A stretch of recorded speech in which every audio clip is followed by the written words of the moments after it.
Hello friends, you are once again welcome on the online platform of Arun Dalal English Classes YouTube channel.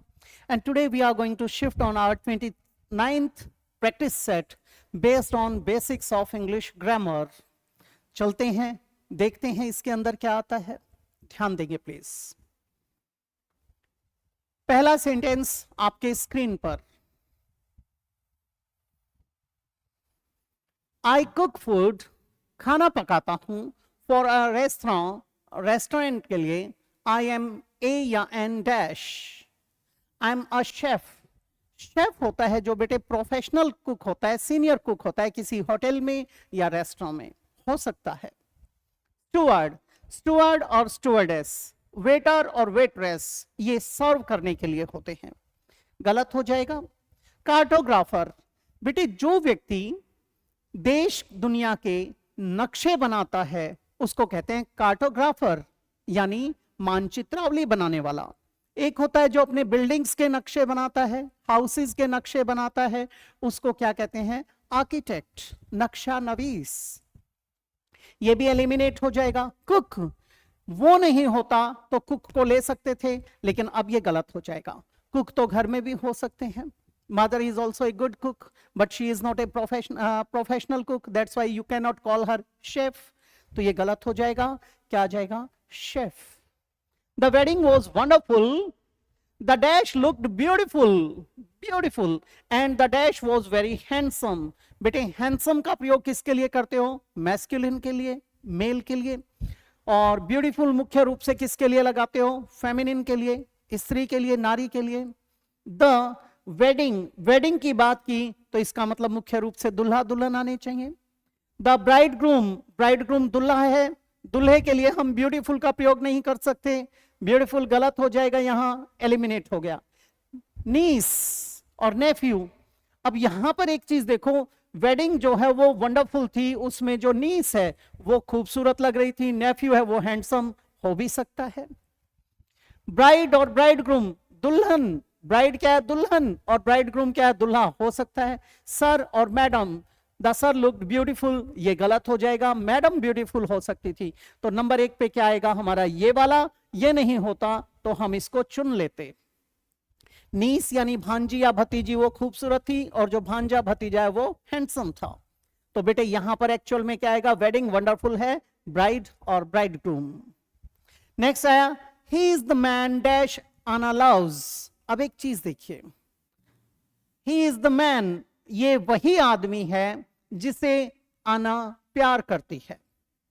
अब बेटे प्यार कौन करता है? आना. ठीक है. अब ये आना हमारा क्या है? इसके अंदर सब्जेक्ट आया है. जब ये हमारा सब्जेक्ट आया है तो उसी हिसाब से हमें चुनना चाहिए यहां पर. ठीक है. अब यहां पर ये सब्जेक्ट है, ये वर्ब है, तो ये सब्जेक्ट प्यार किसे करेगा? ऑब्जेक्ट को.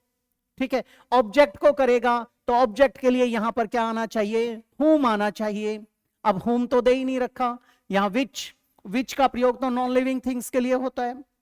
अगर लिविंग बींग्स के लिए यूज करेंगे तो वो चॉइस के लिए आएगा. For example, which of these students is your friend. In students में से आपका मित्र कौन है? चॉइस आ गई.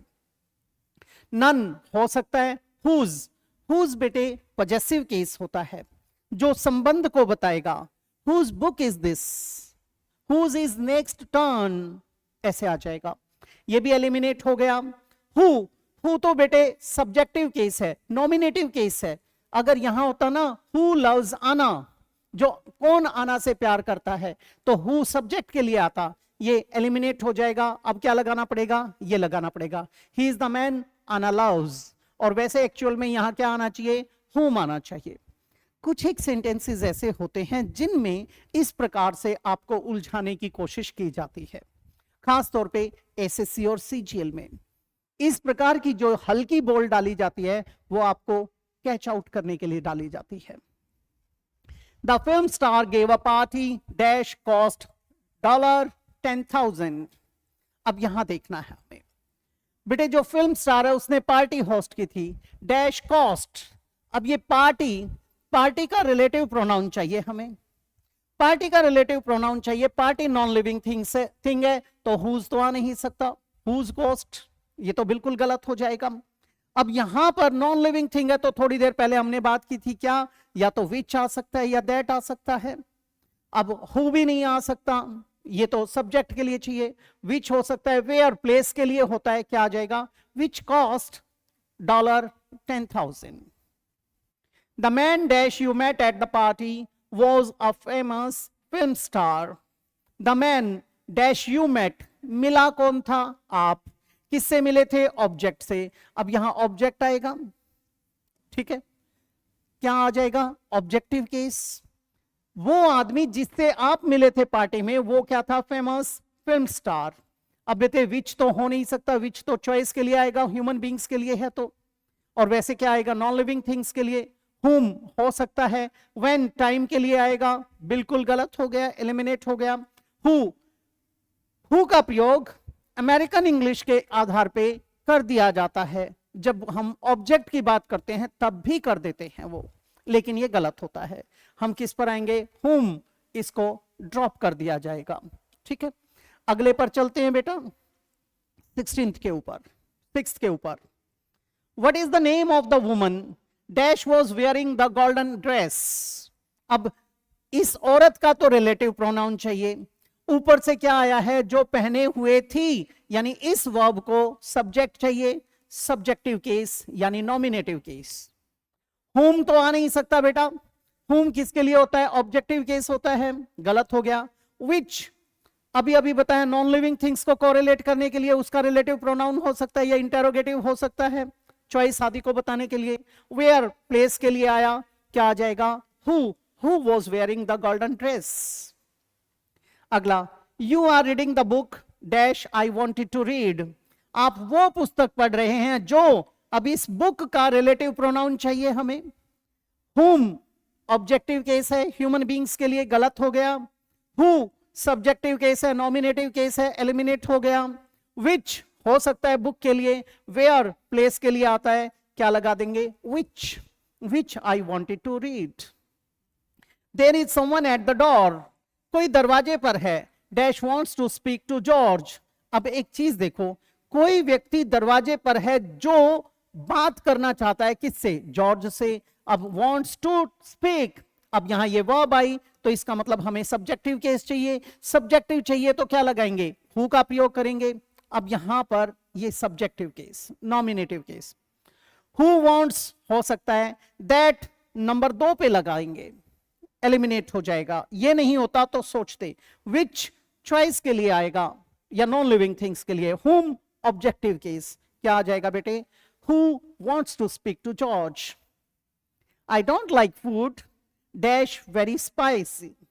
बेटे मुझे वो खाना पसंद नहीं है जो स्पाइसी है। अब बेटे फूड के लिए विच आ सकता है, हुज पॉजेसिव केस हो जाएगा, जेनेटिव केस हो जाएगा, रिलेशन को शो करेगा, इनकरेक्ट हो गया, एलिमिनेट कर दिया। हु सब्जेक्टिव केस है लेकिन ह्यूमन बींग्स के लिए। व्हेन टाइम को बता रहा है, क्या आ जाएगा, विच इज वेरी स्पाइसी, ये बन जाएगा। लास्ट पे चलते हैं, दैट्स द डिक्शनरी। डिक्शनरी का दूसरा नाम होता है लेक्सिकन, शब्दकोश। डिक्शनरी कंपाइल करने वाले को कहते हैं लेक्सिकोग्राफर, और कंपाइलेशन कहलाता है लेक्सिकोग्राफी, और इसकी जो स्टडी होती है उसको कहते हैं लेक्सिकोलॉजी, और डिक्शनरी को क्या कहते हैं, lexicon. That's the dictionary dash bill gave me for my birthday. अब यहां पर इस शब्दकोश के लिए चाहिए, शब्दकोश एक नॉन लिविंग थिंग है, विच आ सकता है, नंबर 2 पे दैट आ सकता है, बेटर है विच का प्रयोग करें। नन हो सकता है और नहीं भी हो सकता। हु व्यक्ति के लिए आएगा, सब्जेक्टिव केस के लिए, इनकरेक्ट हो गया। व्हेन टाइम के लिए आएगा, बिल्कुल इनअप्रोप्रिएट है, एलिमिनेट कर दिया। वेयर प्लेस के लिए आएगा, ये भी गलत, क्या आ जाएगा, नन, ये बन जाएगा। अब बेटे हमें क्या लगाना चाहिए था, विच, लेकिन वो तो दे ही नहीं रखा।